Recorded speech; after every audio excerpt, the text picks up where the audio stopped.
Welcome to Union Federation here on the Fandom Podcast Network. This is where we discuss both Star Trek and the Orville. And in this special episode, we are discussing the Orville, the newest episode of Season 3, Episode 7, From Unknown Graves. My name is Kevin. I'm going to be your captain of this Union Federation starship. I'd like to introduce my awesome crew because we got a lot of fun stuff to talk about this week.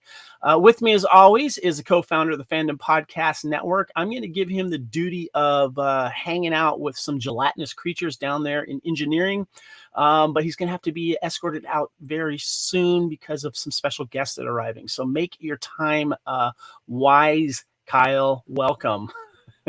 What are you doing to me here? What do you think you can just move me wherever you feel like? I mean, come on. I can be quiet.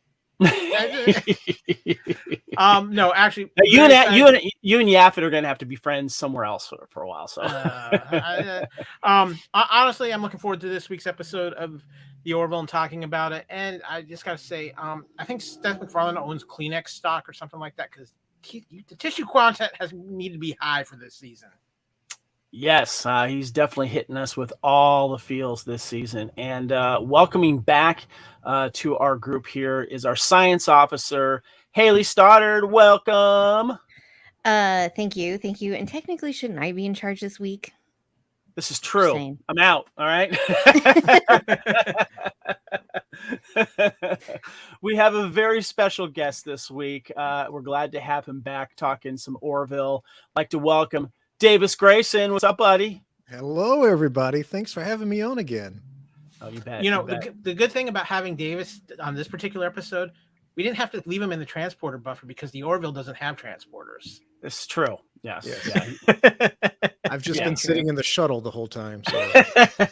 Well, it was either that or the P corner, Davis. I figured the shuttle would be a little bit better for you. I'll take the shuttle any day of the week. All right, guys. Well, welcome back. First of all, we are discussing the newest episode of Orville, a full-on reaction show here. So a little quick reminder here, spoiler alert. We are getting into From Unknown Graves, and we're going to go ahead and get right into it here, guys.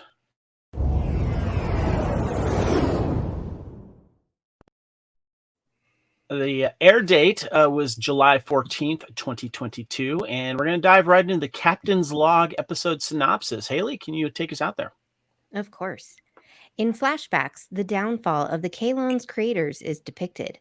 After the Kalon's originally docile robotic household servants begin to disobey orders in large numbers, a software update gives them the ability to feel pain, which is widely abused by their masters, leading them to rebel.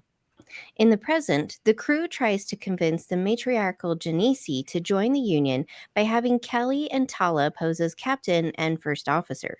Meanwhile, the crew rescue cybernetics Dr. Vilka and a peaceful Kalon named Timus from an abandoned planet.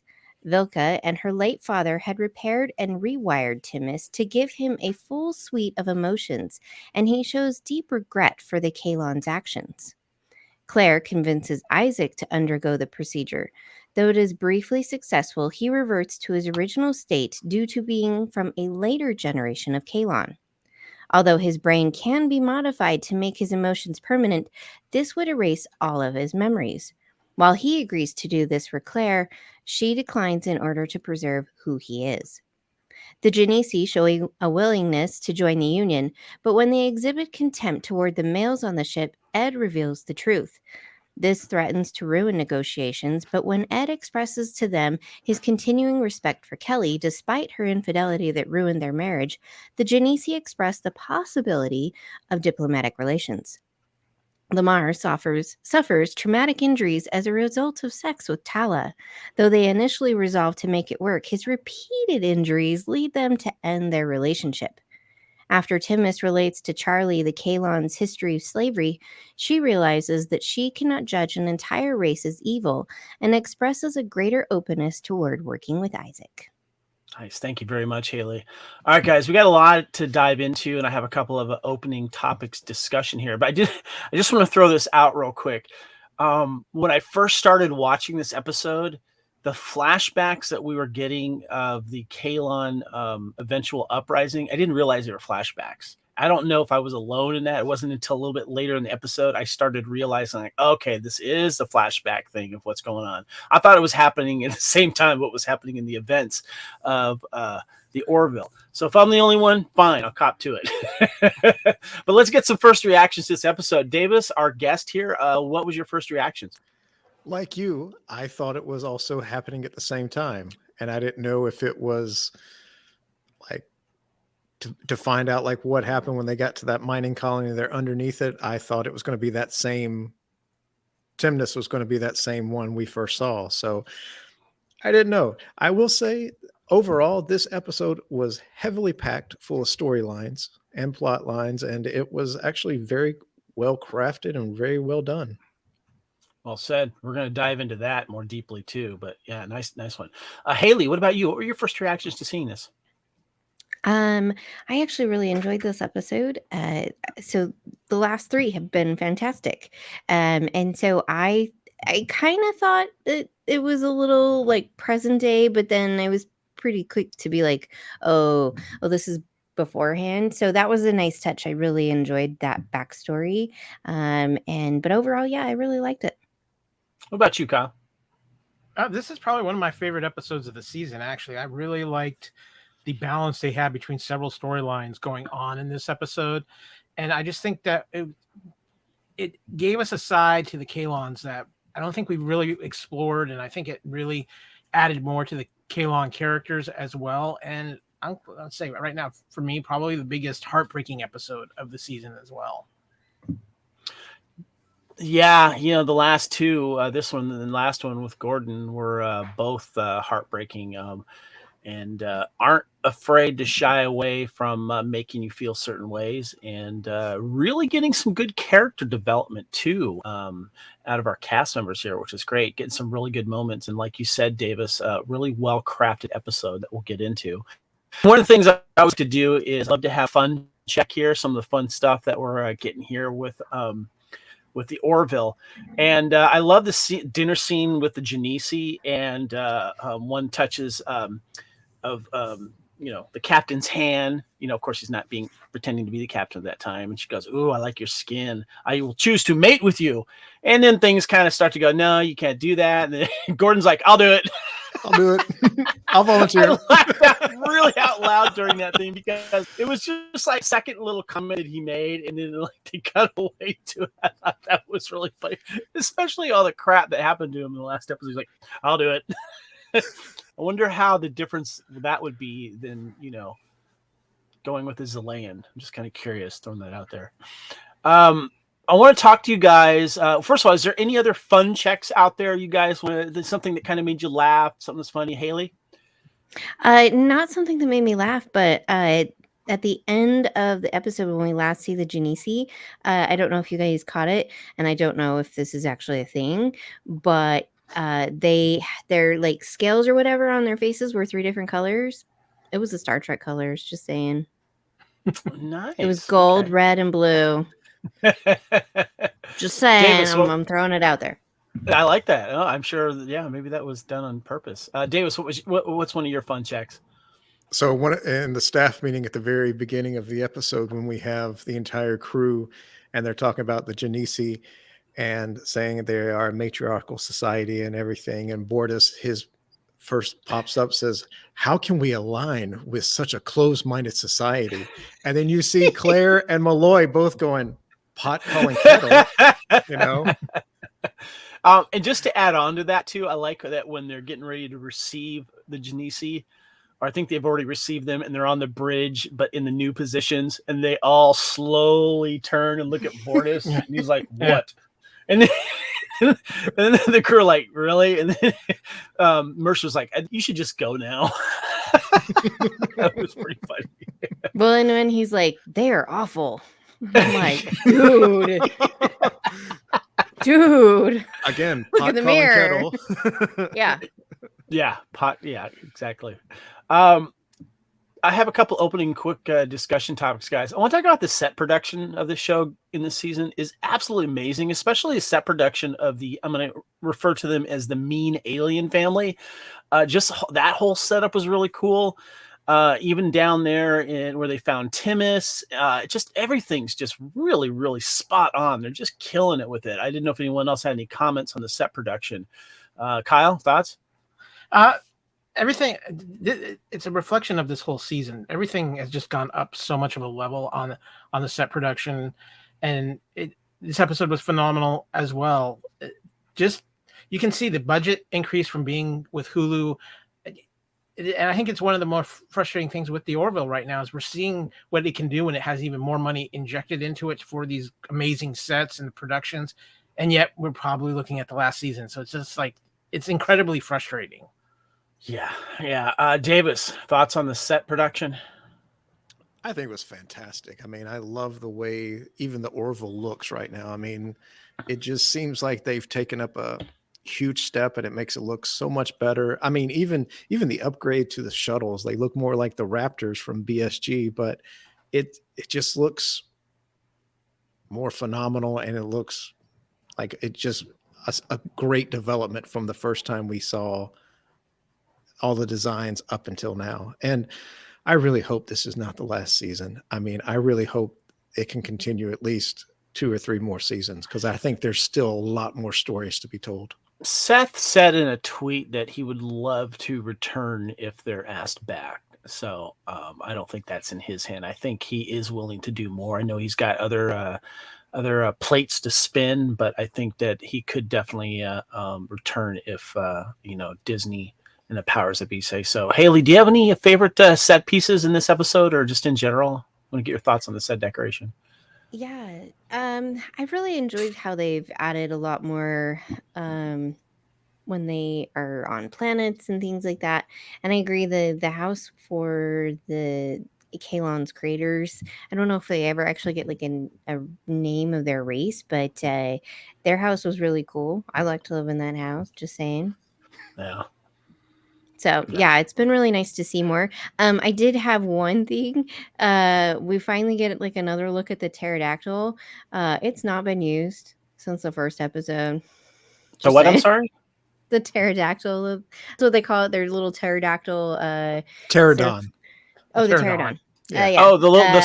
Yeah, it keeps it. It's always parked there. That fighter is always parked there, and like when the shuttle was coming in for the Genesi, I'm like, don't hit it, don't scrape it. I was gonna say, it's like that's an awful tight parking area there. Yeah, I'm just like, oh look, there it is. We haven't seen it in use since the first episode. That's right. Okay. Let's talk about Tala and John, guys. This was a nice surprise when we got a tease to their relationship. I didn't think it was going to go this way. We are learning a little more about the Zelayan problems of intermix of species relations, and it's not really working for John, although he does take care of himself apparently, but he's walking away with some broken bones. I would have loved to have seen that conversation though with him and Claire, saying, yeah, broke my boner, what to do, So I don't know what's going on there, but I kind of feel bad. And at the end, you see Tala crying and she's really sad. She really likes John. John really likes her. He spits up teeth. It's kind of sad. Haley, what are your thoughts on this relationship and how it apparently has ended? I don't know how I feel about it. I mean, on the one hand, I like the crew being happy and finding people. On the other hand, I can understand like why it wouldn't work. I mean, she's super strong. Makes me think immediately of Deep Space Nine with Worf and Dax, and how they were constantly going to Bashir and making up stories as to why they had all these injuries. Things like that. That was a good one, yeah. So I like that little nod to that relationship from Star Trek. So I mean, I don't think necessarily this is going to be the end of it. Maybe perhaps they'll come up with some solution. I don't know, but that would involve telling Claire what's actually the truth of what's been going on, because I think it would be a medical thing of making it so maybe, I don't know, either Lamar can withstand her strength or her strength is somehow decreased a little bit, but then she wouldn't be who she wait, is. hold on. I What don't you're know. saying is Claire can come up with a special pill for Zillian intercourse. Is that what you're saying? Maybe. I don't know. Davis, you are shaking your head. I want to get your thoughts on this relationship. I was completely surprised, and I was like, "Where is he going?" Because didn't he have another girl in like the previous like 3 or 4? Yeah, she's the episodes one back? in engineering right now. Yeah, and Yeah. I thought that was just really strange. I was like, okay, well, let's see how this goes. And like you, Haley, I remembered Dax and Worf in Deep Space Nine episodes, and I love the part where she goes, "I don't want to hurt you," and he goes, "You're not." She goes, "No, I don't want to hurt you." Yeah, Kyle.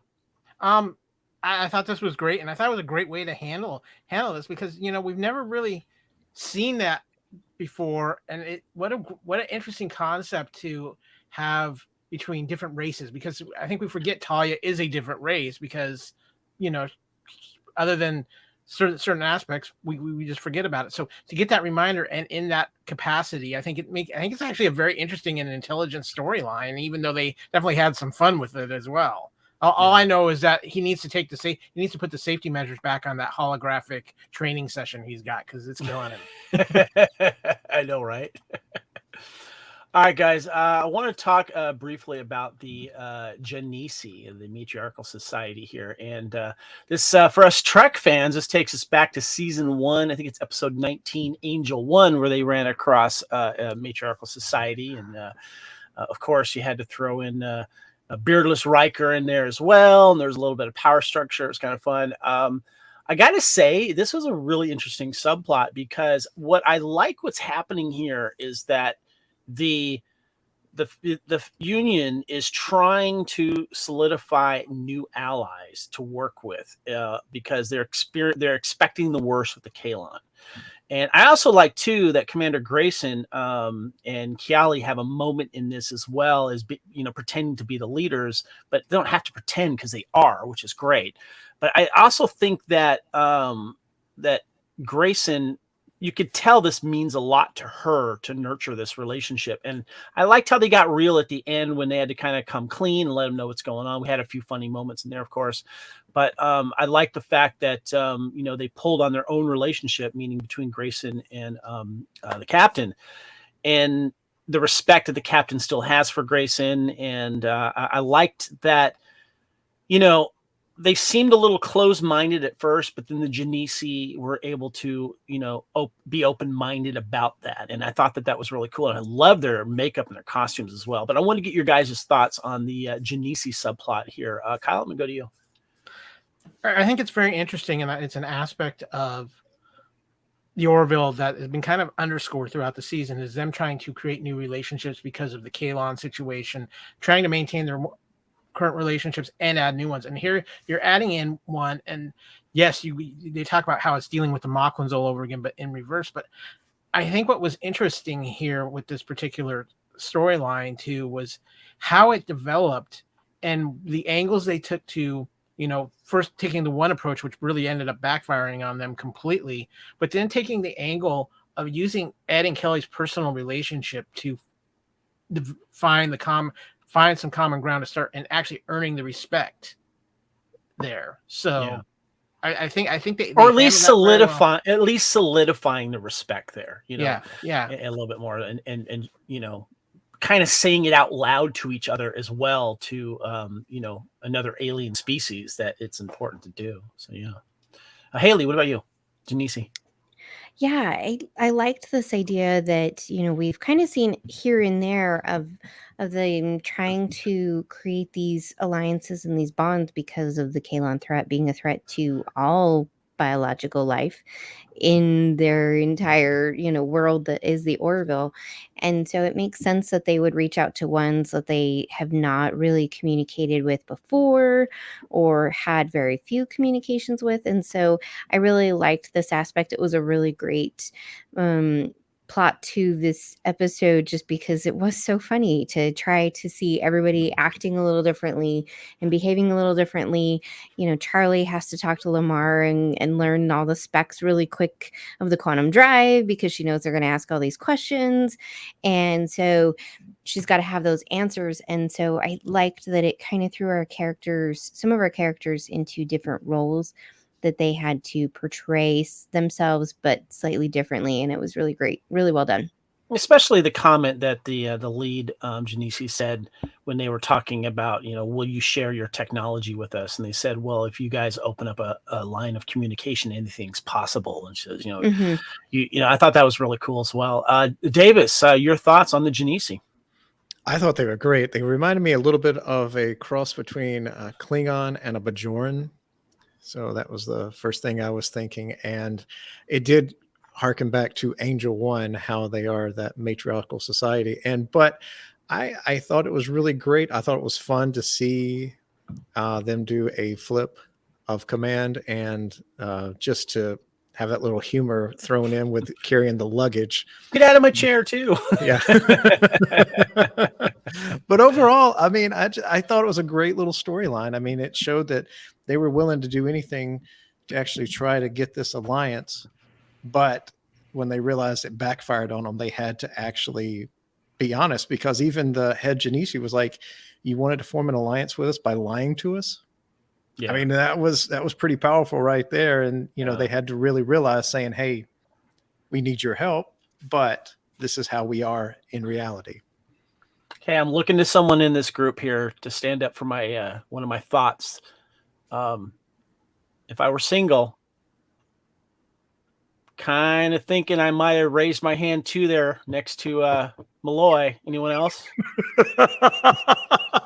I'm just saying, learn from our chief engineer, because you don't know what might happen there.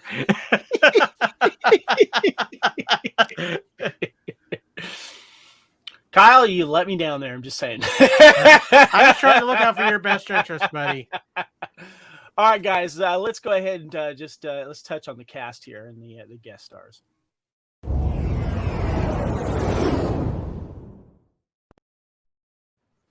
Something we're seeing a lot of here, guys. Directed by Seth MacFarlane, written by Seth MacFarlane, created by Seth MacFarlane, also co-written by David A. Goodman here, or written the script, I guess, written by him as well. But wearing a lot of hats here, man. This guy's just killing it, and we're seeing a lot of great storytelling here. I want to highlight the if you guys want to mention any specific moments with our cast, feel free. But we also have Admiral Halsey back.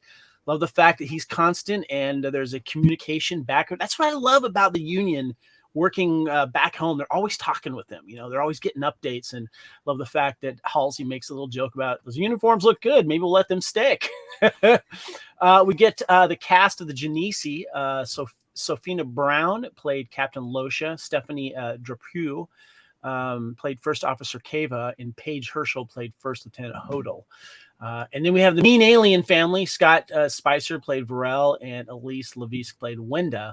And then we have the Kalon, K1, the one with emotions. I'm sorry, not the one with emotions, the one that turned on the family. And then we have, and that's played by Graham Hamilton. And then Christopher Larkin was the one that was Timus, the one Kalon that had the emotions that they found. Haley, I want to get your thoughts on any of the cast members. Any standouts for you? I really liked so Christopher Larkin, Timus. I thought that was really, really well done. Emotional Kalon, that was great. The one that really kind of got to me was Jan. I was like, I know that voice. Why does that sound familiar? So William R. Moses. Back in the day, I watched Secret Life of a Teenager or something. I think he was in that, and Seventh Heaven, and he was in that, and he's done a lot of little one-off things that I've definitely watched over the years. It's always nice to see Admiral Halsey. I do enjoy his character quite a bit, so it's great. What about you, Davis? Your thoughts on the cast or the guest cast? I did not know who Jan was at first until Haley mentioned, and I was like, oh, that reminds me exactly of where I have seen him all throughout that. Timnus, I thought, did a wonderful job. Admiral Halsey is always a pleasure. Him and Ted Danson, it's always great to see both of them as the admirals. But yeah, I really enjoyed seeing all the different guest stars on here. Well, Kyle, one thing I mentioned, I don't know if you've noticed, is that when I'm looking to see what other television series or movie productions that some of these guest stars have been in, like Christopher Larkin, who played Timus, was in the series The 100, and I'm noticing there's a lot of guest stars that were in that series. So I don't know if they had a similar casting director or something like that, but I noticed a lot of these guest stars that we're seeing are coming from that series and other ones that they share as well. But your thoughts on the guest stars here? I think they did a phenomenal job. I think Christopher Larkin was phenomenal as Timus and really giving us a different perspective from the Kalon. And what I liked about it was he was so sincere. You almost wondered, okay, when is this going to turn? When is it? When are we going to find out this is all a trick? And I think that, all things considered, that was that made that performance even that much better. I thought all the Denise were very well played.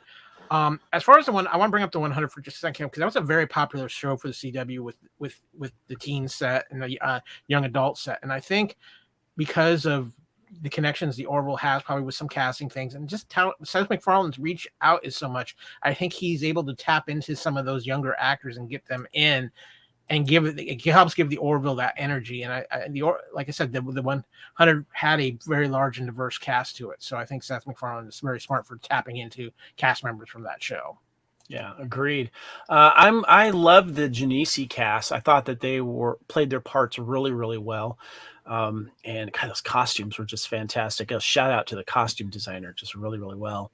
The Alien family too. I loved how we also got a little, when they were talking about the Kalons, and then that, I'm just going to call it the pain activator thing, and how there was that one scene with the woman that was like, she was disagreeing with the direction that they were going. And I just thought all of that was fascinating. That was a little important scene there.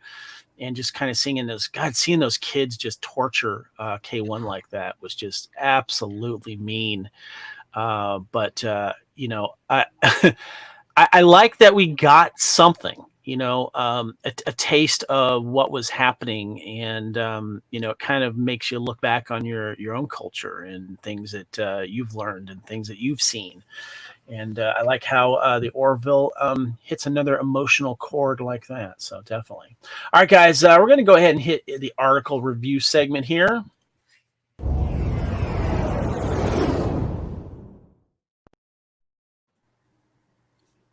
As you guys know, we're just going to nickname this the Den of Geek schedule here, because we love our friends over there. Do some great articles there. And we're going to analyze the article that they did here for this episode of Unknown Graves. And this is by Michael Wynn Johnson, one of our favorite contributors there.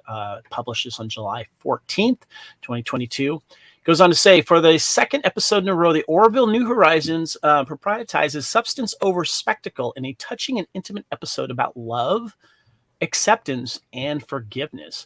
Creator and showrunner Seth MacFarlane is seizing every opportunity with the third season of The Orville. This Hulu streaming renaissance has already proved itself to be the show's most mature, poignant, and character-driven season to date.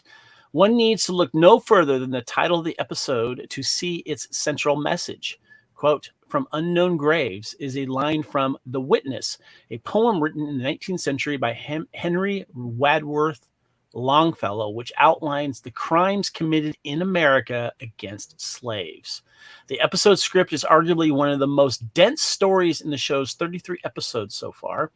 There is a lot going on, including a crew's ruse to make the Matriarchal Society Genesi believe the Union also treats males like second-class citizens, a subplot that points back to the incompatible sex life and relationship troubles of Lamar and Kiali, and Burke's continued mistrust of the Kalons. Meanwhile, the central plot about the history of the Kalon and Timus evolution culminates with Isaac, played by Mark Jackson, having to make a life-altering decision in regards to whether or not he will have the procedure that will give him the same full spectrum of emotions and what it may mean to Dr. Finn, played by Penny Johnson-Gerald. And guys, I want to talk about the balancing a script here. Kyle, you and I had an interesting discussion, and I think it's one of the frustrations that fans are feeling with Disney Plus programming when it comes to the Marvel shows and the Star Wars shows, is that they're limiting them to about 6 episodes per season, maybe 8. And some of the episodes are kind of short, and we felt like there's a lot of stuff that they could be fleshing out. And we feel like, you know, the writers and the creators were saying, look, you get 6 episodes, or look, you get 8 episodes, do with what you got with it. And we feel that what we know about the history, especially with the Marvel shows, like we were talking about with Miss Marvel, the season finale, Kyle, we had a discussion about this, that with 6 episodes, there was some stuff they could have touched on. There was some weird kind of editing things going on. We felt like scenes were cut out, and we wanted, look, give each episode an hour, because it seems like they're anywhere from 35 to 45 minutes with like 10 minutes of credits. And here on Hulu with the Orville, we're getting an hour, maybe an hour 10, hour 15 at the most. And with maybe exception of one episode that we talked about, maybe it was the second episode, we feel like they've been really utilizing the time that they've been given here on Hulu, Kyle. And so I'm going to have you start off first. A lot going on in this episode. Balanced? Yeah, this was actually a very balanced episode. I think there was only one thing that they kind of left dangling that they could have done something with, but I can understand why they didn't, was the fact that you had Mercer trying to keep the Kalon situation away from the Genesi, and because they make a point about keeping that across. So I was kind of anticipating, okay, something's going to happen. They're going to run into these guys. That might have happened in season 1. I'm just saying. Yeah. Yeah.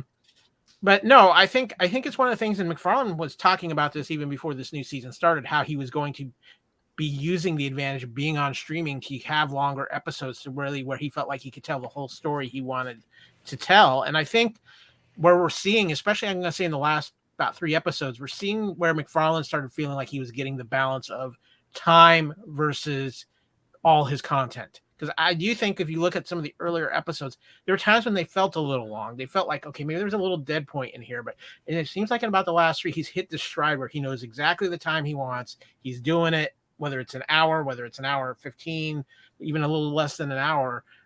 But he's got the pacing down. And I really think that he is one of the first people to really truly figure out using the streaming method to tell your story properly. And I think that maybe that's part of the problem. It's funny because we talk about with Disney Plus, and technically this is all Disney property, but I just think that there's still some mindsets in the writers for Disney Plus that haven't figured out the advantages that they have with streaming. And I'm because it's so all over the map.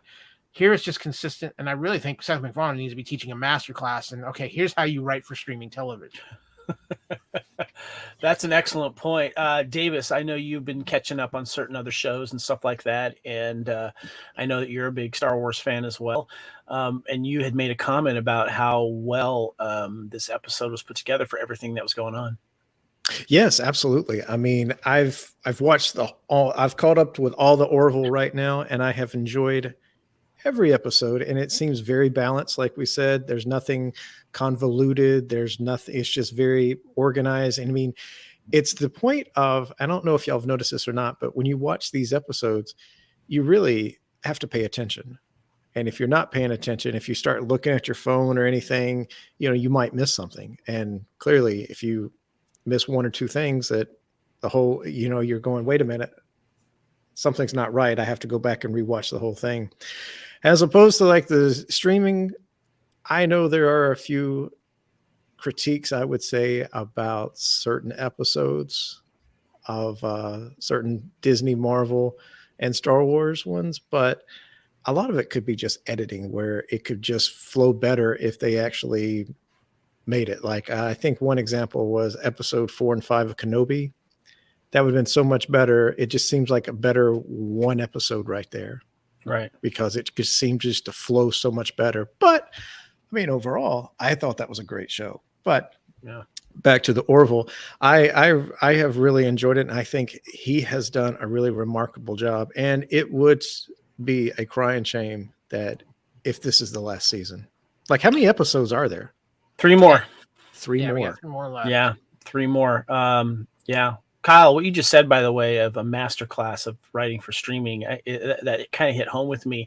Haley, being big Star Trek fans, we're familiar with the A plot and the B plot.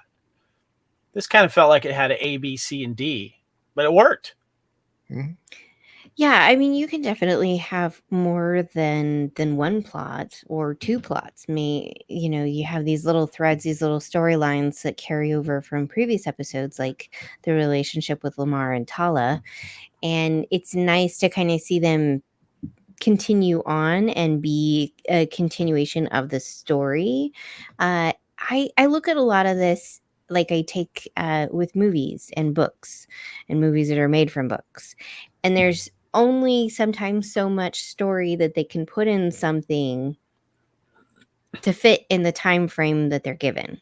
Right. And my kid's a big Harry Potter fan and is always just like, man, why That's a couldn't great they include example this? right there. Why couldn't they do this and this and this and this? And I'm like, well, if they did that for every single movie from all of the books, I'm like, you're looking at least probably like 3-4 hours to include like enough of the storyline that you're not leaving out like major stuff. And so I think there's that degree of, okay, what do we keep in and what do we not keep in post to continue the story and make sure it's genuine and flows well.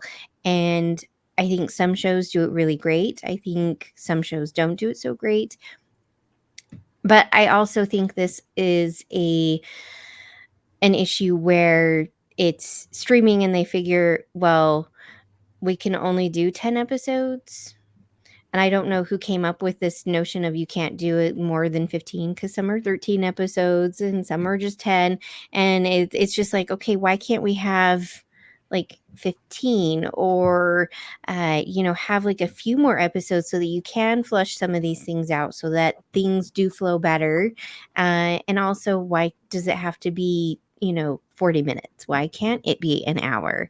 And that sort of stuff. And I know probably a lot of that comes down to budgeting, but I think that would, in a lot of cases, like with Discovery, help with the writing, because if they know that they have more time to tell this big story that they want to tell, it would be fleshed out better.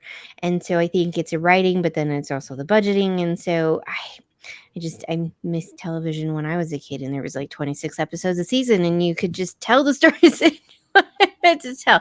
So I think some shows like the Orville's done it really, really well. And I think, Strange New Worlds has done it really well. I'm not into the Star Wars camp, so I got nothing on that kind of stuff. But, there's other shows that have done really well with shorter seasons that just go to streaming. The Rookie is one. And then there's other ones that just don't do it as well. And like cut back on your budget for your sets and stuff, and then spend more on this other kind of stuff that would make the stories better. It's a good point. Definitely. Davis. One thing I will point out, if you remember, the very first episode of The Mandalorian, season 1, episode 1, was only like 30 minutes long, but it was jam-packed full of a story. I mean, but it was also like less is more, so to speak. I mean, it was a really good storyline. You are introduced to the Mandalorian, and by the end, we get to see Grogu.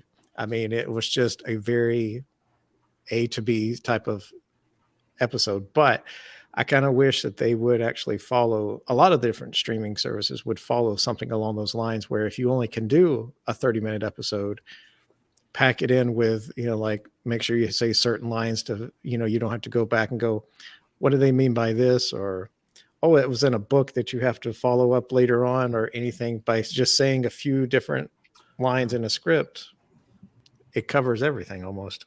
That's a good point. Good point. I just want to mention the last paragraph here that Michael Wynn Johnson said regarding this topic. McFarlane's direction, however, showing a reserved maturity. He got some tremendously impactful performances out of almost the entire cast. That certainly speaks to the respect and trust between McFarlane and its cast mates. A character-driven episode can also appear very stoic in terms of how the director utilizes the camera. But one notable aspect of this episode is how often McFarlane used a point of view perspective This puts the audience in the shoes of the characters in a few key instances, which in turn helps us empathize with the situation. I did notice that. I thought that was really, really cool. He gave this episode a rating of 4 out of 5, and we will be touching back on that article in our away missions. But first, we got our FPNet break here. Of course, coming up afterwards, we've got the trivia and, of course, our away missions. So take a quick break and let you know what other great shows are happening on the Fandom Podcast Network.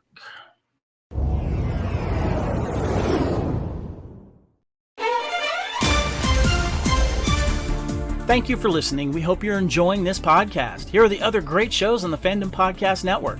Culture Clash, where we discuss the latest in entertainment and pop culture. Blooded Kings, our show covering the entire Highlander universe. Couch Potato Theater, we celebrate our favorite movies. And Time Warp, our fandom flashback show discussing a year in movies and our favorite retro movie, TV, and pop culture topics. Good Evening, discussing all things Alfred Hitchcock. Hair Metal Podcast, we cover the rock metal music of the 80s and early 90s. Type 40, a Doctor Who podcast, discussing the time-traveling Doctor Who universe. Lethal Mullet, an action film podcast covering the 80s, 90s, and beyond. Also, check out the Lethal Mullet Network for more great podcasts. What a Piece of Junk, our Star Wars podcast. Making Treks, a Star Trek podcast with a deep dive into the final frontier. The Fandom Show, our Fandom Podcast Network live YouTube show discussing the hottest topics in fandom. The True Believers MCU podcast, discussing the Marvel Cinematic and Television Universe. Union Federation, our Star Trek and the Orville Show. And we're proud to welcome the BQN Network to the Fandom Podcast Network. Please visit our friends on the BQN Network, a Star Trek Universe podcast that also includes your favorite topics, movies, history, superheroes, and more.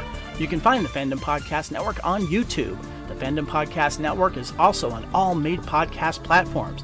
The Fandom Podcast Network audio master feed is on Podbean at fpnet.podbean.com. You can find the Fandom Podcast Network on Facebook, Twitter, and Instagram. You can email us at fandompodcastnetwork@gmail.com. Thank you so much for listening, and remember, respect others and enjoy your fandom.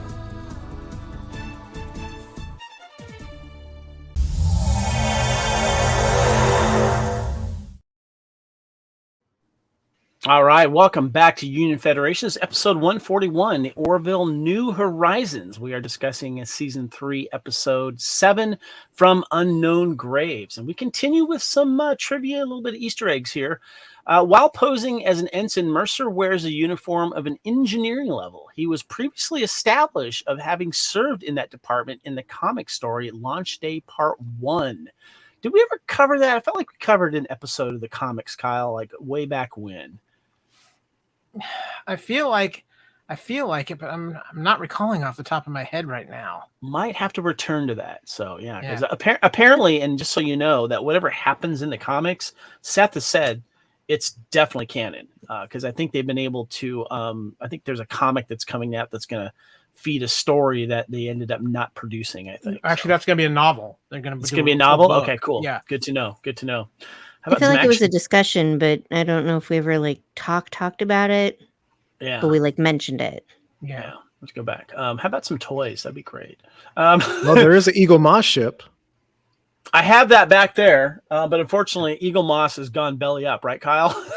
Yeah, unfortunately, Eagle Moss announced their bankruptcy the other day, and from what I have heard, they are refunding back people money for items that were pre-ordered that have not been produced as of yet. So that's not a good sign. So is that a chapter 11 or chapter 13? Right now, because they're over in the UK, it's worded differently. So, but they've brought in what they call an administrator, and that's usually a death knell for a business over in the UK. So, and that's a shame. The next trivia here might ring a little more with Haley than me. The specs of the new 4th generation quantum drive introduced this season are given with the speed rating being 17 light years per hour. That's a massive increase over the previous quantum drive, which was only rated 10 light years per hour. So basically, this quantum drive goes to 11. Sort of, yeah. I mean, that is mighty fast. That's all I'm gonna have to say. I'm pretty sure that's probably faster than our current Trek ships can go, considering maybe they'll have an episode where they learn that going that fast is ripping space-time and is possibly destroying the ability for space travel to continue, and they'll have to cut back on that. Because that happened in Star Trek. So that's true. That's true. This episode's title, From Unknown Graves, is a quote from the poem The Witnesses, written by Henry Wadsworth Longfellow, outlining the brutal act. I'm sorry? Okay. No, it's Wadsworth. It's Wadsworth. Someone gotcha. Wadsworth. Thank you. Sorry. Thank you. Yeah. Outlining the brutal acts of slavery, specifically from this stanza. Quote, "These are the woes of slaves. They glare from the abyss. They cry from the unknown graves. We are the witnesses." Strong stuff there. And the last bit I have here, flashbacks are shown to the original distribution of the Kalon robots prior to their uprising. In the flashbacks, K1 is shown with the new Kalon body type introduced for season 3 rather than the older type seen in season 1 and 2, adding further confusion as to how much of the season 3 redesign the show underwent is meant to be in-universe upgrade or how much it is meant to be a retcon of the previous season's visuals. I don't know. They haven't really explained like the upgrade of the new uniforms too when they went from season 1 to season 2, but I don't know. Still looks cool though. I gotta say that. It worked in Star Trek. Yeah, that's true. All right, guys, let's get into the away missions, discussing the storylines of this week's show.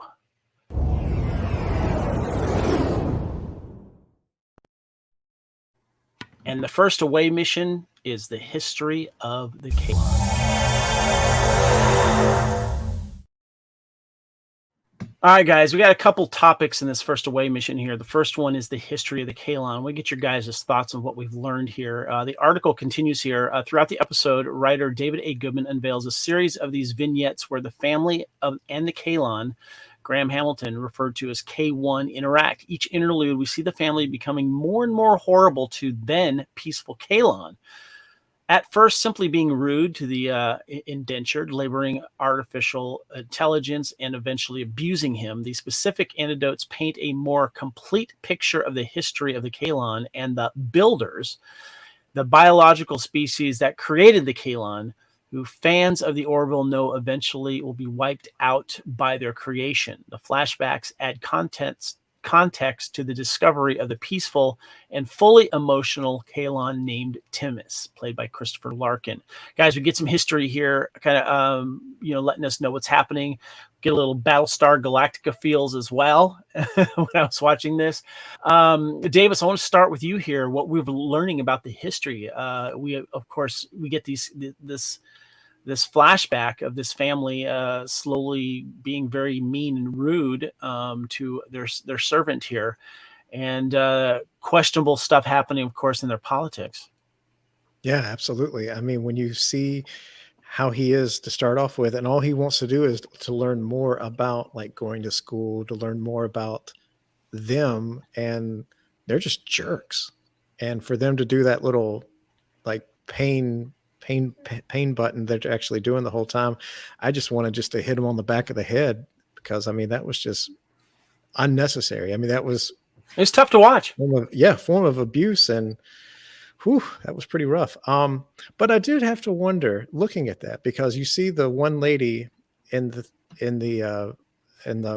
leader's office, she says, "I completely disagree with this," and it made me question then, was all of the builders wiped out, or did some leave, or will we actually see anyone of that race come back, or we find them, and see Timnus and how he reacts to them? That's a good point. Yeah. Haley, your thoughts on the origins of the Kalon here? I really enjoyed it.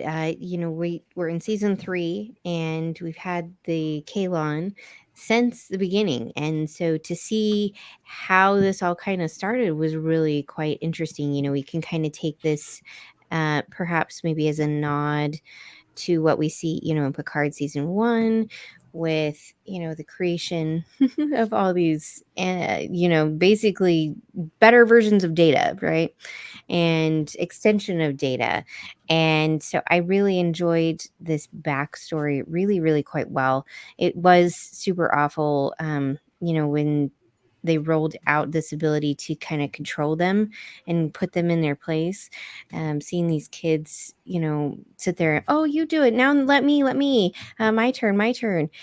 And it's so awful. And it makes me think of, people who misunderstand what, like a shock collar is for a dog, and that type of stuff, and how kids will, if they get their hands on a remote, think it's just funny and whatnot, because they don't understand what they're actually doing, and the reaction is just funny. And so that was really, really heartbreaking, but I loved getting this backstory because of how it leads into Timus, and then later in the episode with Charlie and Isaac. Good point, and we'll get into that. Kyle, history of the Kalon here. Obviously, this episode has ties to Identity Part 1 and 2 and a lot of the stuff that's been happening with Isaac. Very interesting to finally get a flashback here and get a tease of what was happening, but tough to watch. Yeah, very tough to watch. And it's one of those things when I was watching this, I'm thinking to myself of the old proverb, 2 wrongs don't make a right. And you watch here how the Kalon were obviously treated, especially as their AI developed, was horrible. And there's that. But I also want, one of the things that stood out to me was the scene that that obviously they put in, where you have the creator of the Kalon, the guy who basically ran the business that created the Kalon, and his assistant or vice president, whatever she was. And he's talking about, well, what do people know? Well, they elected that idiot, or just everything involved there. And you almost kind of wonder, did this guy, and basically he's saying he knew the knowledge that this is how the Kalon were going to develop with these AIs. It's almost like he was setting up the planet to fall. You were there dealing with things, like he knew that if they continue to push, he thought by subjugating the Kalons, that would be enough, and then it pushed them over the edge. But then again, we're asked, like, was genocide the answer here to solving this problem? And again, that's the aspect of where we look at the fact that the Kalons still don't have, at that point, emotions and feelings. They're just using their AI to do what they know, which is self-preserve. And so, but then it also programmed themselves in the AI to treat anything biological as a threat. So it's really interesting how this all played out. And then when you add in the Timmons aspect, which I know we'll talk about here shortly, it makes things very, very complicated with the Kalons. But it's just, there's a lot of different statements within that story that they executed, telling the story of the Kalons in this episode. Yeah, it brings up the question, if even if you don't have emotions, like Isaac doesn't, even though he did experience them briefly, how many other Kalons are capable of turning that corner? I really enjoyed this flashback, and learning more about, even though it was one particular Kalon, I can only imagine how worse it got for others too, and it was definitely a tough part to watch when he started getting, when K1 started getting abused. Let's talk about the Kalon with empathy, Timus. And the Den Geek article by Michael Wynne Johnson continues. Captain Mercer, Bortus, Malloy, Burke fly down to the surface of Satula 4, an allegedly abandoned planet, so the crew thinks. There they discover Timus and immediately raise their weapons, but they're greeted by a friendly and more human-sounding artificial being, and not a touch of hostility. Naturally, the Orville crew doesn't trust Timus, but he is soon joined by Dr. Vilka, played by Liza Taylor, who explains that she and her father, both renowned cyberneticists, found Timus after a battle with the Union. They decide to revive the barely functioning Kalon, and in modifying his pain scepters, were able to infuse him with a full spectrum of emotions. I'm just going to throw this out for Dr. Vilka and her father. Maybe nicer than any Soong we've ever met. Just gonna throw that out there right now. But I want to get you guys' thoughts on Timus, because Kyle, I want to start with you on this, because you were saying what I think all of us were thinking, like, when's he gonna turn bad? And we had a nice moment in engineering when he kind of goes up to Isaac and kind of hugs him or gives him a pat, so to speak. But very well done by the actor that plays Timus here. But yeah, your thoughts on Timus here?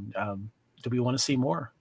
I think we're going to have to see more, because I really do think that, they put such an emphasis on the Kalon threat, and now you have something here that could possibly bring an end to that threat. With Timus, again, you like I said, there was part of me that was waiting for the turn to go bad. Maybe he was pre-programmed, or his own code writing would override what this doctor had done, especially maybe when he saw Isaac. But they didn't play it that way, and I think that was actually a very nice way to play that, because we're so used to that, the eventual heel turn, as they would say, to go back to being evil. I think what the biggest thing that Timus did in this episode was, there's actually a few things. One is he helped us get a better look at the Kalons and added an element to it with seeing their backstory, but then getting emotion from a Timus now, when you saw the Kalons with no emotion per se at that point. And you kind of put all together, and it's like, what if the quote unquote builders had taken just even a slightly different approach? How amazing would the Kalons have been to society? But I think you also look at it with the aspect of what Timmons represents to Isaac, and the quandaries that I think when Isaac sees emotion coming from Timmons, but he just processes it like a machine. He doesn't process it like, oh, I could have this too. It's more of a, if I take this, it's going to make me more inefficient. And and we'll talk about it more with Claire and Isaac, what with the change there. But Timmons I think he made everybody on the show, and I think all the viewers really look at it and go, wow, you can't just judge everything by its cover. And I brought up a point that I feel is like actually very important to today's world, is look at the individual, don't look at the whole. You can't throw everything in one big group, because there's always an individual difference. I remember thinking when I was watching this episode and Timus was doing his thing and his body motions and stuff like that. And I remember in season 2, when we got some behind the scenes interviews, when we had Mark Jackson, who plays Isaac, kind of giving a Kalon teaching course to all the extras that played Kalons. Because one of the things when you watch Isaac, he has a certain way he moves his hands and the way he walks and all that kind of stuff. And it stands out. And we'll get into that a little bit more. But Davis, I want to ask you about this character that we learned, played by Christopher Larkin.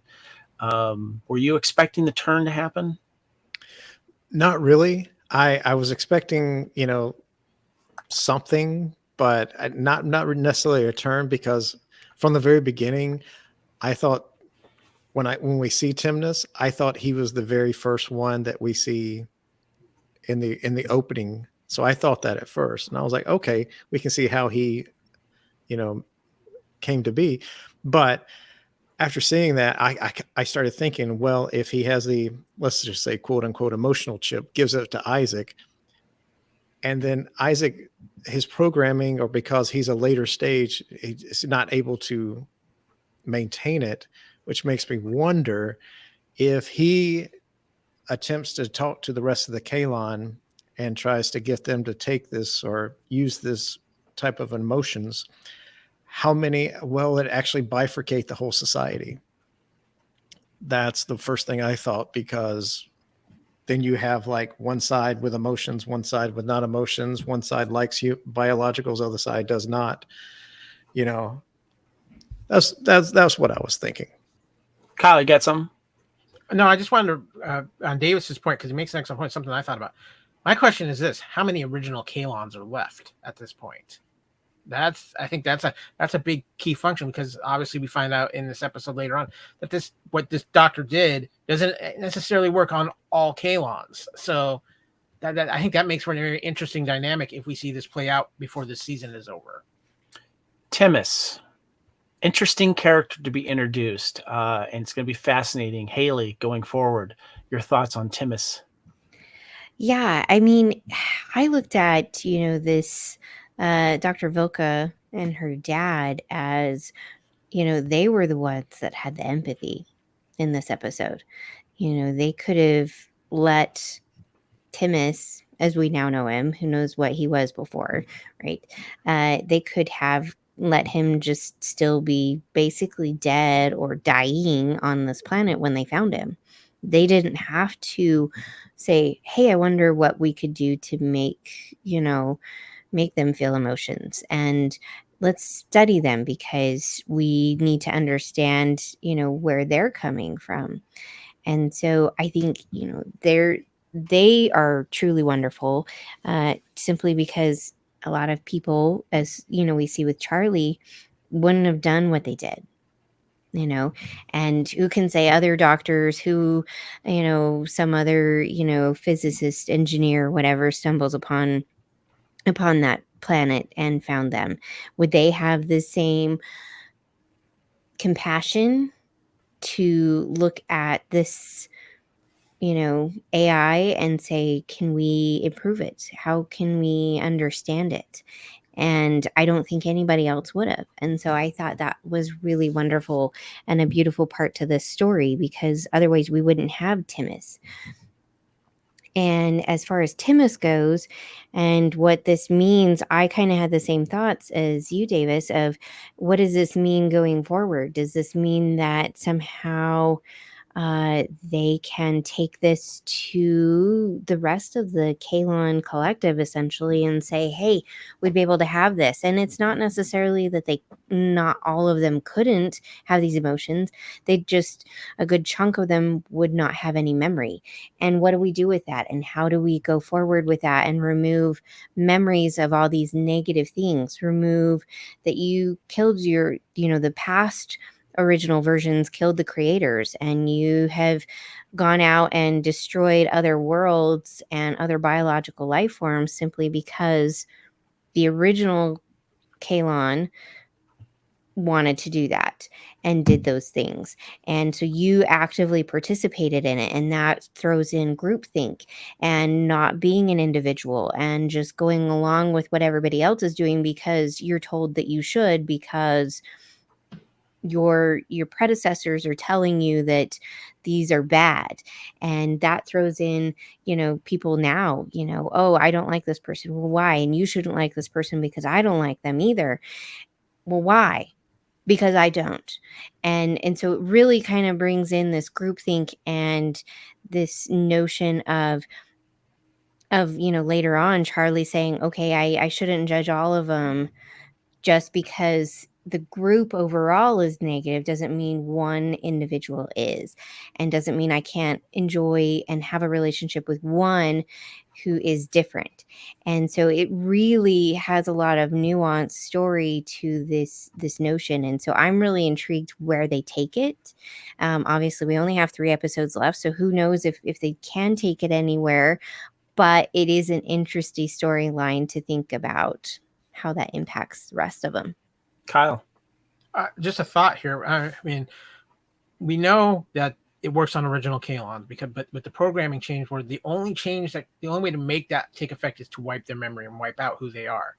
So in effect, to defeat the Kalons, you have to commit genocide, because you have to wipe out everything that they are to create this new version of the Kalons. So it's interesting, this little quandary I think they've set up for themselves is like, we have to do to the Kalons what they did to the builders to quote unquote fix the Kalons. And you wonder now how Isaac will be about that if that scenario plays out, because he's the only Kalon that's really, we've seen, develop individuality on his own. Timus he got reprogrammed, basically. He didn't develop it on his own. Isaac established that individuality on his own from his own decision. So how do we know, one, that that's not happening with other Kalons, and two, again, we have to genocide the Kalons to defeat the Kalons? Because that's basically what we would have to do for any new model that has this programming that that the emotion programming doesn't affect. Davis, you have a thought?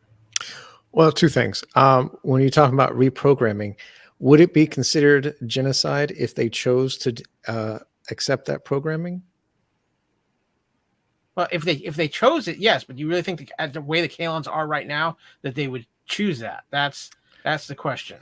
True. But it also begs to the point when Haley was talking about empathy of the doctor and his daughter, it reminds me of the CEO and his assistant or whoever she was. If she would have had that empathy to be able to try to correct that and to see what would have happened, who's to say that the builders and the Kalon would have become a great symbiotic relationship for the species of all?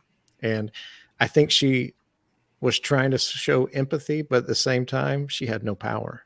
She had nothing to do. And it was because of, dare I say it, corporate greed. They wanted to make sure that even though whatever happened, they were going to make their money. So interesting stuff to bring up. Well done, guys. Well, we got one more away mission here and a couple topics to talk about in each. Let's head to away mission number 2.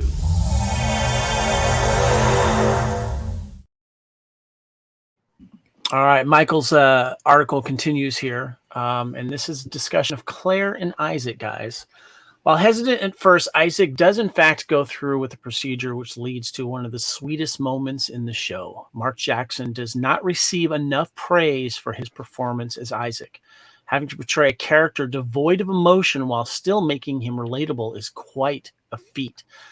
Granted, it is a Star Trek staple of sorts, as most iterations of that franchise have included a Spock or a Data-like character within the crew to explore the intricacies of human behavior, and Isaac is clearly inspired by those classic characters. But Jackson also has to convey this affability while completely faceless.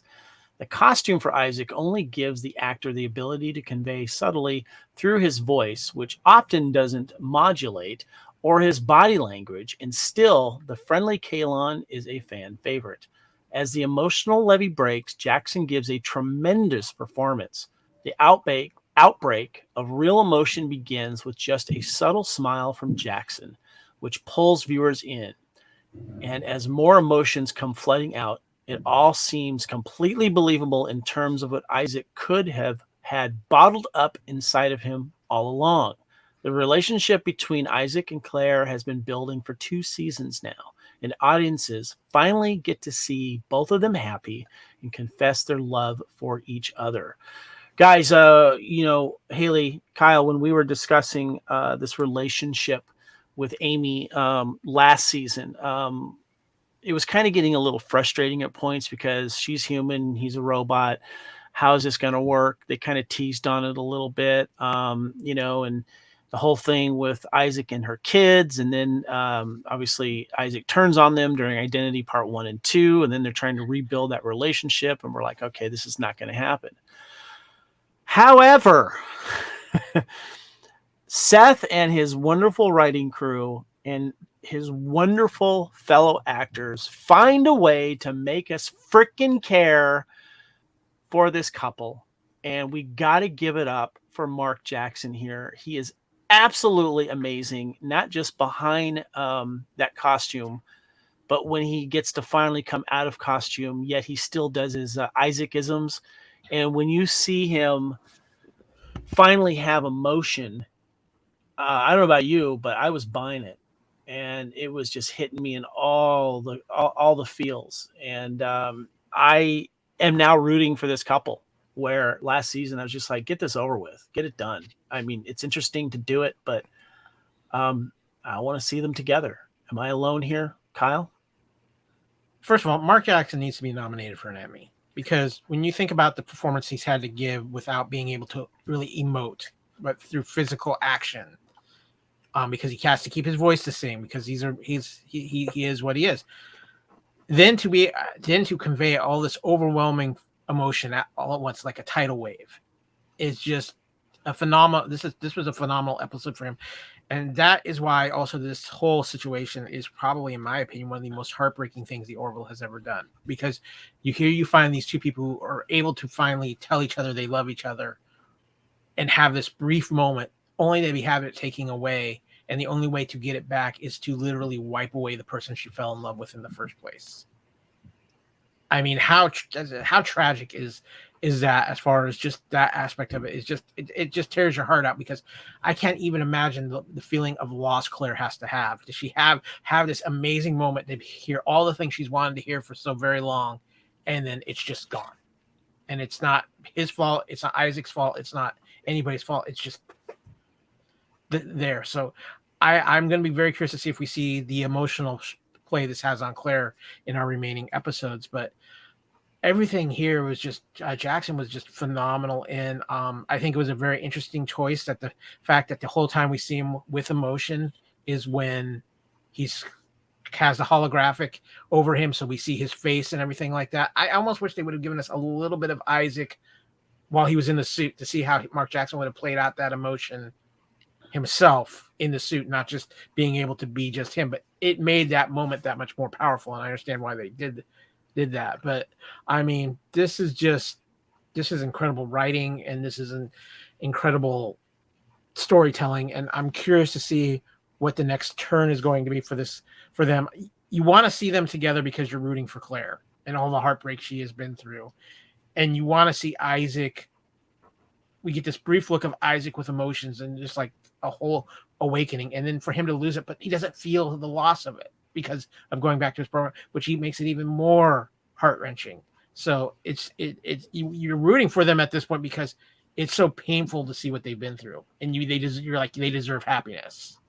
So Haley, last season, I don't know who brought it up, I can't remember, but we were questioning, why were the writers of all people targeting Claire, who's probably the smartest person of the crew, falling in love with a robot? Why are we giving this storyline to someone who could unseat Mercer at a moment if she thinks that he's mentally unstable or unable to captain a ship? But here we are, two wonderful performances by these characters.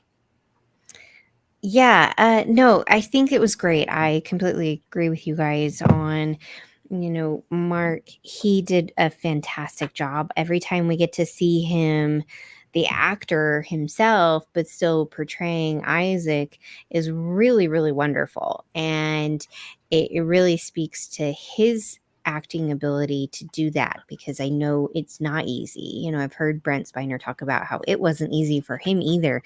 And he always looked like himself, but just with makeup on. And so that is truly, truly wonderful.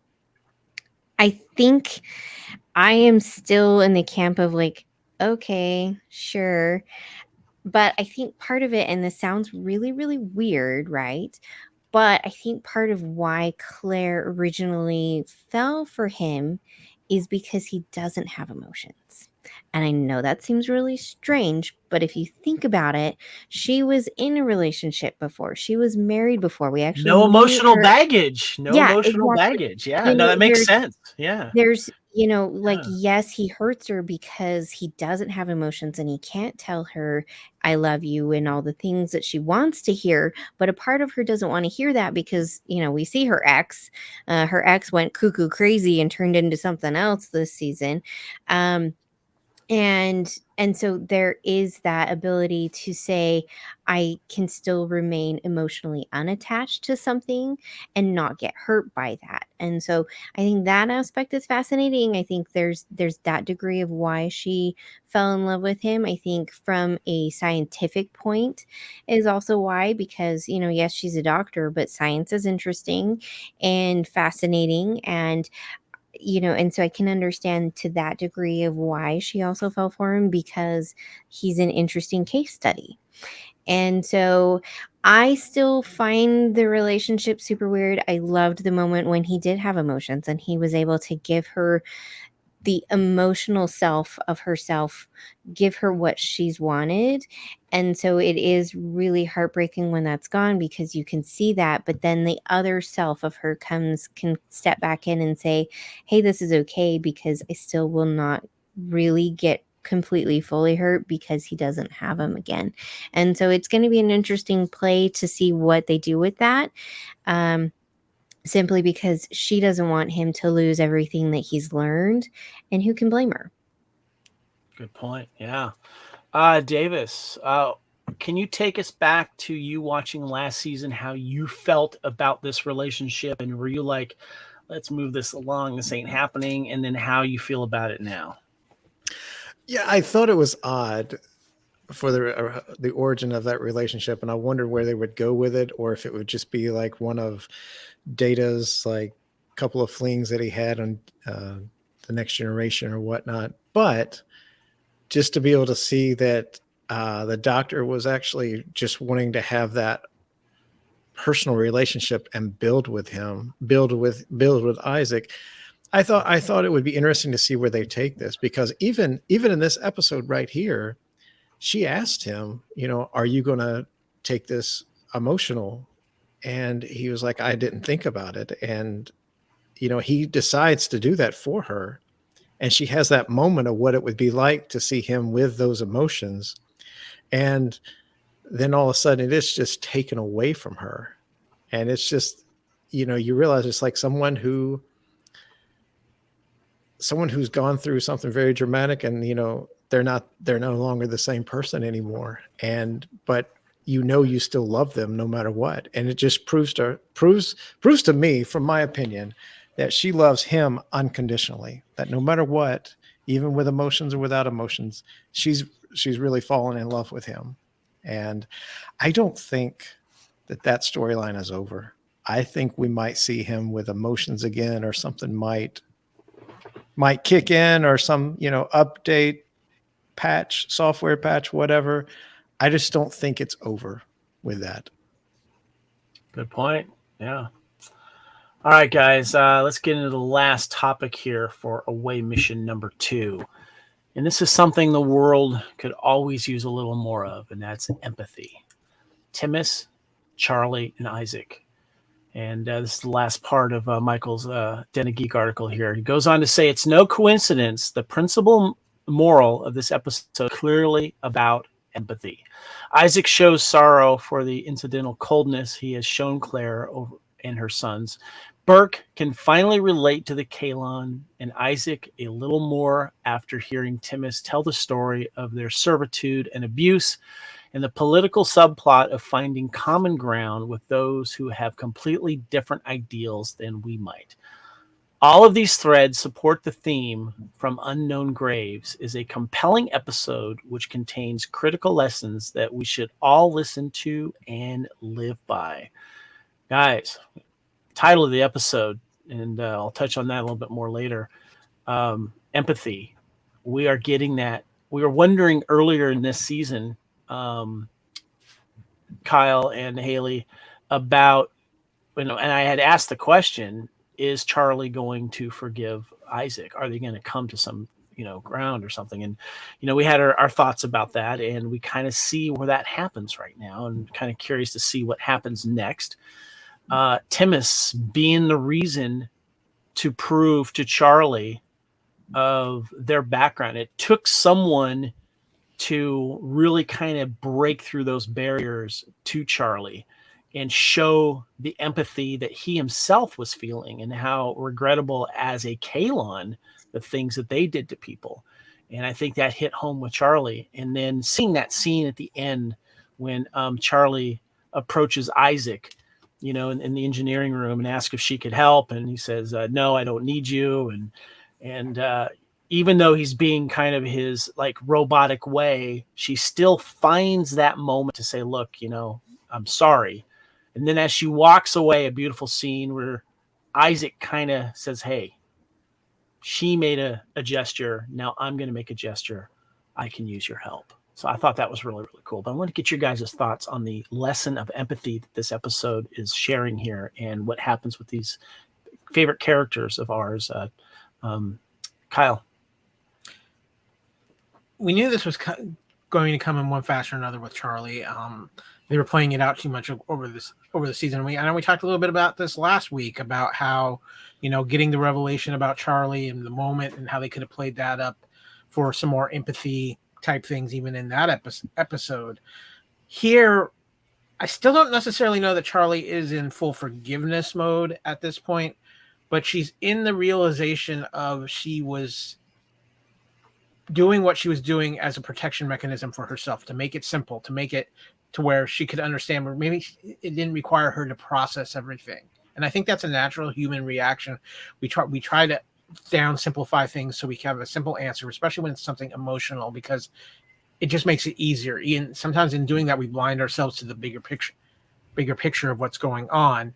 And I think we definitely see that with Charlie. And it took seeing Timmons and having that conversation with him, and seeing a Kalon with genuine remorse, something Isaac could never give her, and realizing that maybe, you know, what the Kalons are doing wasn't emotional. It was programming, and, you know, realizing that, wait a minute, that maybe somewhere deep inside in each Kalon, there's something that doesn't sit right with them about this. Again, it's learned, like she said, I have to realize I can't blanket coverages. I have to look at each one as an individual basis. And I think that applies to so many things in life. You can't look at one. I think we have to look at events as a individual event, or a person's individual actions. We can't put it in groups, because there's different stories within each group, and there's different stories within action. And for Charlie to kind of learn that, and then having that moment with Isaac at the end, where Isaac kind of stops and asks her to come join him after all, to help with those adjustments, after saying, you know, kind of being Isaac, not being intentionally insulting, but basically insulting, saying your intelligence is too minimal to really be helping me here.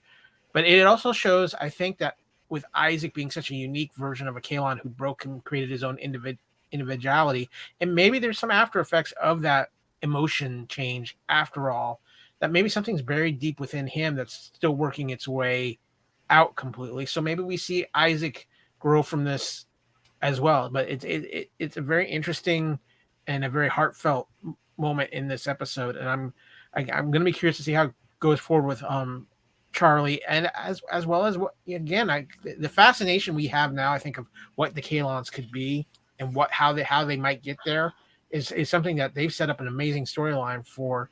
And I got to echo David's sentiments. I hope they don't try to wrap this up in this season. I hope that Seth really has a hope that he can at least do one more season to really give us a good fleshed out story for that. Davis, your thoughts on the overarching empathy theme here with Timmons, Charlie, and Isaac? Well, I mean, like you said, like Kyle and Kevin has said so far, that we knew that was going to come with Charlie. I mean, we have seen this in other shows before, that just, you know, somebody doesn't like them because of it's their species. And, you know, it does harken back to even our own society, that, you know, we may not agree with X, Y, or Z group of people, and we see them as a group and not see them as individuals. But if we take the time to really just get to know that person, to get to know who they are and what brought them to this point in their life, you know what, our society would be a whole lot better. And I think that is a great example, that, and it just shows with like the builders in the Kalon, that if they would have taken the time to be able to show K1 school, or show them what was all about, the consequences would have been probably completely different. But they decided to be selfish and be jerks. Yeah. Haley, one of the most important things that I think that parents can teach their children is empathy. And it needs to be done sooner than later. Sometimes it's one of those things that something happens and then you learn the lesson that way. But I like this overall theme that they have going on here, and kind of hit a little home with me when it comes to, parenting side of it as well. But I want to get your thoughts on this. Yeah.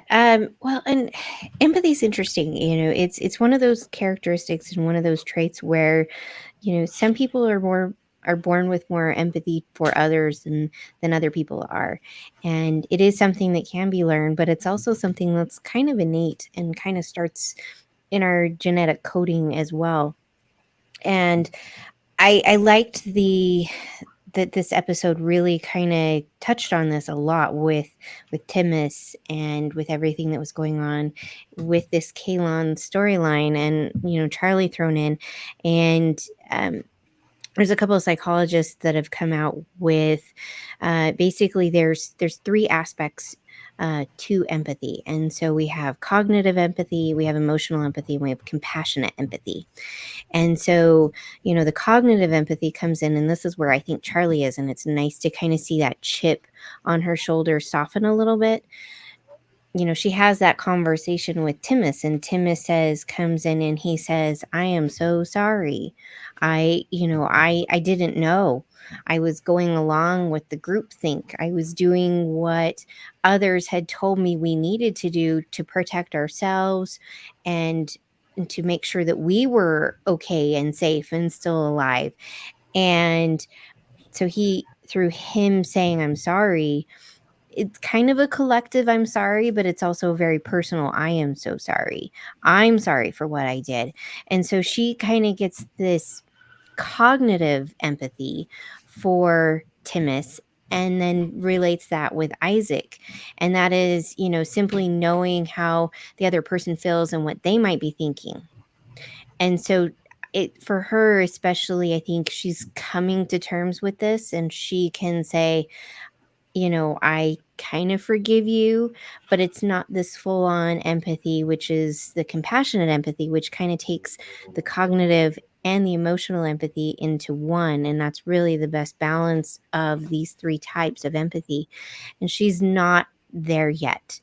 It's an I'm aware of what happened to your race before you became what I have encountered. And so she's going forward based off of her own experiences and kind of has to look back and reflect on that. And, the rest of the crew, I think this is going to kind of lend to them being more empathetic towards the Kalon to a degree. But again, it's going to be very surface until more of the Kalon choose to have emotions and choose to recognize, hey, we don't have to be at war with biologicals, and until this groupthink stops. But how much of a degree is that going to happen? And so, we really kind of feel for them, which is really, truly wonderful to be able to feel for an AI. And I think it was really well done. And also, your explanation of the empathy was well done. Thank you so much you. for that, Haley. That was great. Yeah. And before we get into any other comments of this, I wanted to thank Haley for giving me a link here to the original poem done by Mr. Longfellow here, and I think it's worth mentioning here. It's called "The Witnesses." In ocean's wide domains, half buried in the sands, lie skeletons and chains, with shackled feet and hands. Beyond the fall of dews, deeper than plummet lies, float ships with all their crews, no more to sink nor rise. There the black slave ship swims, freighted with human forms, whose fettered, fleshless limbs are not the sport of storms. They are the bones of slaves, they gleam from the abyss, they cry from yawning waves, quote, we are the witnesses. Within earth's wide domains are markets for men's lives. Their necks are galled with chains. Their wrists are cramped with gyves. Dead bodies that the kite in deserts makes its prey.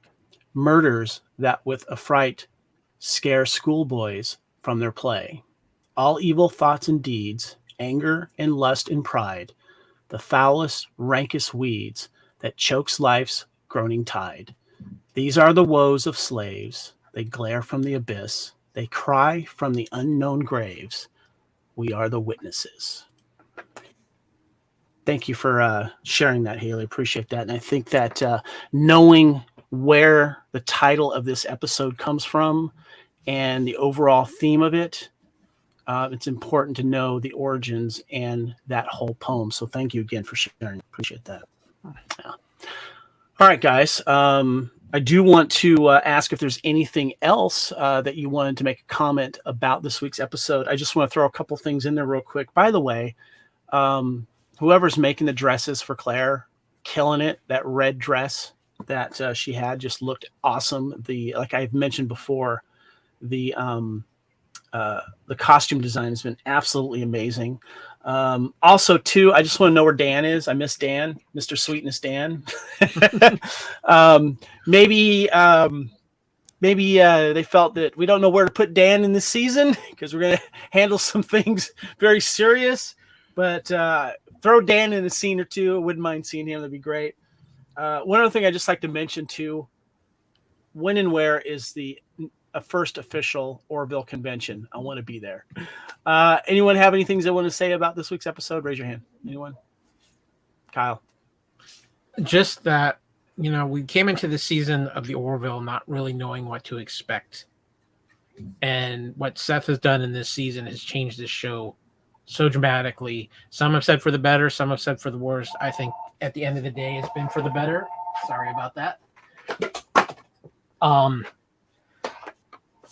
The aspects that Seth has brought in as far as emotional weight, as far as really hitting the nail on the head on what's going on in our own world today have been so powerful. And for me, this episode was like almost a culmination of everything he's been trying to work on, because he covered so much in this one episode, whether it was dealing with people who view things strictly based on sexuality, people who view things based off of emotion, people who just see things, only think of it in a group mind mentality. So many of the things that are happening in our world right now. And he handled it, and he handled it eloquently, and he handled it intelligently. And he also handled it in a way that I think anybody who watches this episode can relate to at least one aspect of this one way or the other. And I've got to say what an absolutely phenomenal job he did with this episode. I think this, as writing wise, this is the most balanced and most heartwarming and emotion getting episode of the Orville we've had. Well said. Davis, any final comments on this episode? Like I said, I really enjoyed the episode. It just seems like from the very beginning of this season to now, it just seems each episode just keeps getting better and better. And with only 3 episodes left, I know there's a lot of probably some storylines that we probably will not get resolved by the end of this season. And hopefully there'll be a season 4. But I mean, it makes me excited to see what next week's episode is going to be about. It's interesting you say that we may not get stuff done, but the way this episode is crafted, I have a lot of faith. So true. Yeah. Haley, any final comments on this episode? I just have to say I'm really appreciating the makeup for the alien. Dr. Vilka, I mean, the hair was a little weird, like it was like fuzzy, like I thought she was going bald, and then she had like the long ponytail thing. I was like, okay, I wasn't expecting that. But the alien makeup has been really phenomenal with like our guest aliens that we've had on the episodes and stuff like that. So I really appreciated that, just simply because, I mean, I grew up with watching TNG and the makeup. And so seeing progression of how makeup has come to be, I've really, really appreciated. I feel like it's very on par with, trying to throw in different looks, kind of how with Star Trek Beyond, we had like all the 50 different aliens that were brand new that we'd never seen kind of before. I've really appreciated this aspect of it, and I think it's been really, really well done. Yeah, agree. The makeup's been phenomenal. I like the fact that in some of these social scenarios, we're still seeing familiar aliens that we've seen throughout the Orville as well, which I like. But it's nice that they throw in some other stuff there. Kyle, any last comments? Just I think Seth's going to have the next 3 episodes all be 3 hours each. So we wish that, but I don't. Honestly, the way he's writing, I don't think he needs 3 hours. He and his writing crew has been doing a great job there. All right, guys, let's go ahead and let's wrap things up here.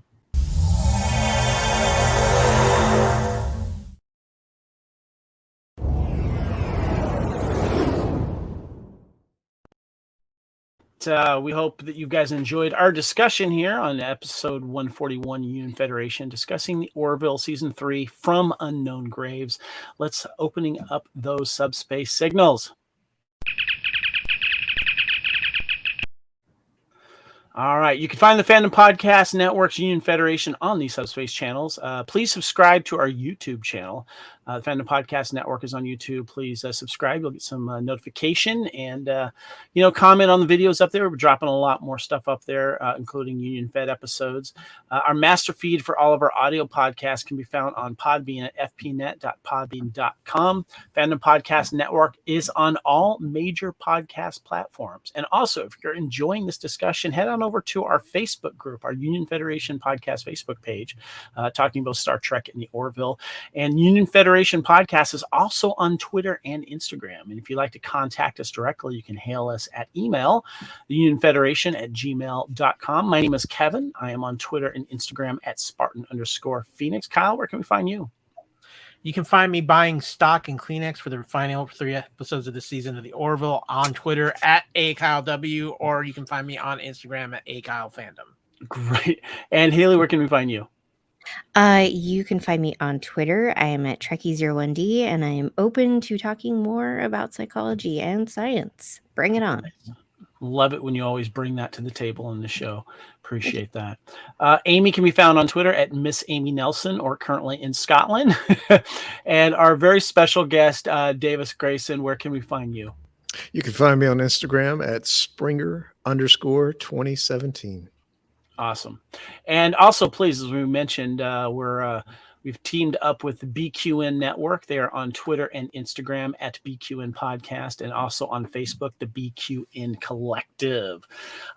Looking into the orb of prophecy for Star Trek, of course, A Strange New World is done for season 1, but they have, I think, wrapped up main production on season 2 already and going to post-production. And of course, as of this recording, we're going to get a lot of more information and updates next weekend when Comic-Con happens, because they're going to have a big Star Trek panel there. Lower Deck season 3 is premiering in summer of 2022. We're going to get Prodigy. Sorry, Kyle?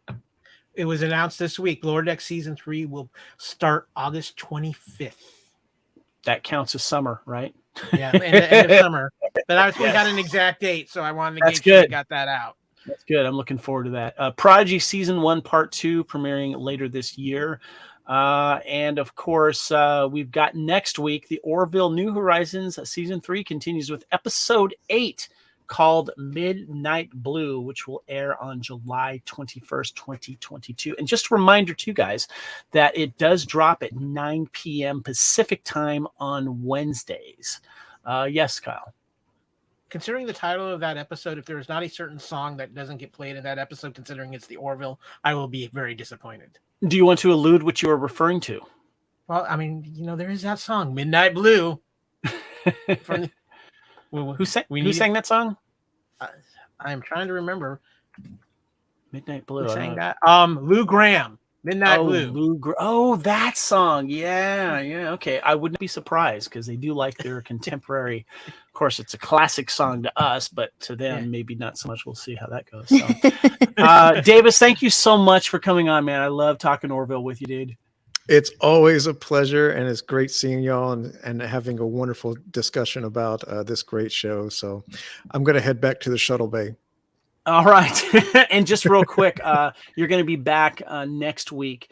We're going to be doing a special look at a 1982 classic film called Megaforce. We are celebrating 1982 year in movies on Time Warp, and we're going to give some love to that movie again. Kyle, that's called Couch Potato Theater, the Remash, because we did an early version of that many years ago. Yeah, we got to make sure we mash those couch potatoes, real good. And this is one that definitely deserves a remash. Definitely. And the one thing to remember, always, the good guys always win, especially in the 80s. In the 80s, yes. Haley, do yourself a favor and watch Megaforce. Maybe you'll understand what we're talking about. But anyway, it's good to have you as usual. Appreciate you. It's good to be on. I do have to say, you're doing stuff from the year I was born, so you really need to have me on for something. Come on now. Because I mean, not my favorite Star Trek film, but a lot of people's favorite Star Trek film came out the year I was born. E.T. came 80s out. stuff. E.T. came out. There's a lot of 80s stuff that was just, it's 80s. I think 82 had some really good films. Yeah.